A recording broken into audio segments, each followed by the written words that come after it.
Chaque année, le traitement et les soins dispensés dans le monde sont compliqués, voire aggravés par des infections contractées au cours des soins.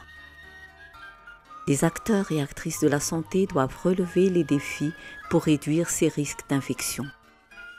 À Madagascar, la réduction des risques d'infection dans les centres de santé de base fait partie des priorités du ministère de la Santé.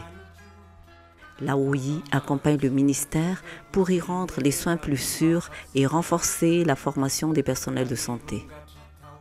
28 CSP et 2 CHRD dans les régions d'Analamang, Itas, Fagnakar et Bitsbouk ont été retenus. Les principaux problèmes observés sont le manque de formation du personnel, les pratiques à risque lors des soins, les locaux et équipements non adaptés et le manque de ressources financières. La démarche est d'accompagner les équipes sur place. Cela comprend plusieurs étapes, une évaluation préalable suivie de l'amélioration de l'environnement des soins et, si besoin, la dotation d'équipements. Une fois les travaux terminés, des formations pratiques et de maintenance du matériel sont réalisées pour les personnels, puis la mise en service des protocoles d'hygiène et de traitement de l'instrumentation est organisée. Les CSP ont des équipes dynamiques et motivées. De plus, une contribution des patients est mise en place afin d'assurer la pérennité des changements. La prévention et le contrôle des infections sont des priorités pour nous. Il est parfois difficile d'appliquer les bonnes pratiques à notre échelle.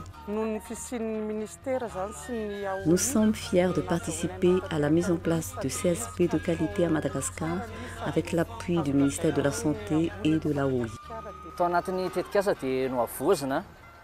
Les principaux services ont été rénovés, notamment les urgences, la maternité, la petite chirurgie et le cabinet dentaire.